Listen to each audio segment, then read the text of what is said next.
ndiri kuti munhu anouya haana kana chinhu kana sendi, handiti haana kuroora, womuitira muteuro, oroora mukadzi, womupa tsananguro, wotanga kunamata zvakanaka, womuvhurira munhu iyeye, woita mari, dzimotikari, dzimba, zvese.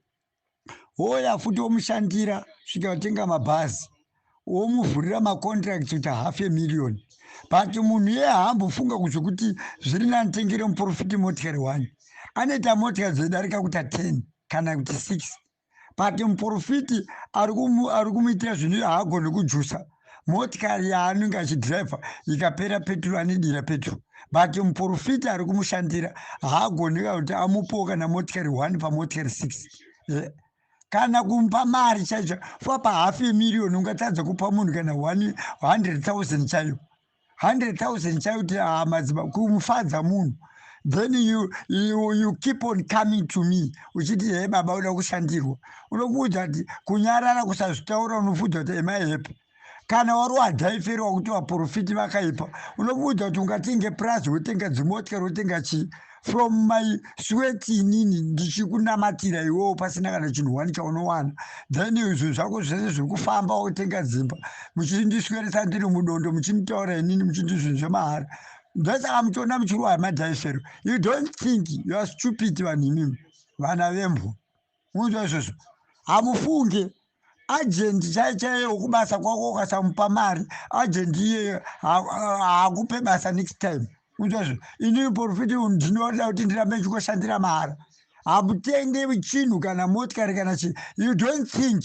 Ndosaka muchiona zvinhu zvezvi zvakadhakwa, mungoti hei vakaipiwa pachena nokuti ndezvekumaswe zvapachena zvokuita sei. Ndosaka muchizorwa madhaifero nevaprofiti, kozi hamune dzungu, hamufunge, muri vana vembwa. Mune imimi hamuishandike nemi. Ova munoya mahara tokushandira oita mari. Vamwe vacho munopromisa hei kana tawana basa, hei madzibaba chichi, mobva matisa. Kutiza sei zvamaita majaira kung'anga kwamunotiza, musina kubhadhara nhingirini mari yen'anga.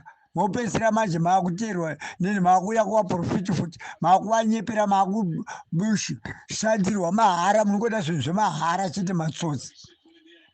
Ndopai bandikutaura ndichiti munotadza kutengera kana vaprofiti motikari kana chii, chinhu chinokuraramisa unotadza kuziva kuti anoda kudyana kuita sei. Chamunoda chete kutenga dzimba, dzimotikari chii, muchingoshandirwa. You don't think. That's why muchiona vaprofiti vachikurwai madhaifero, paradza zvinhu zvavo zvavakasinza, because muri vana vembwa.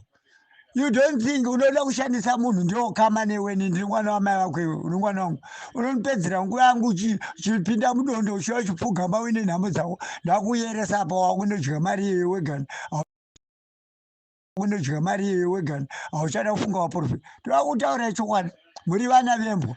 Magemenzi munotenga, mbiya munotenga, tsvimbo munotenga, maajendi munobhadhara, wakaenda kuhosipita unobhadhara, n'anga unobhadhara. Inini muprofiti ndotaura kuti hei chichi, iwo kana wakashandiswa mahara kubasa kwako usingabhadhari mukadzi wako anofara, ko waimimi muchishandisa vaprofiti musingavabhadhari? Wobuda takapusa isusu, wobuda kuti kunyarara kupusa, wobuda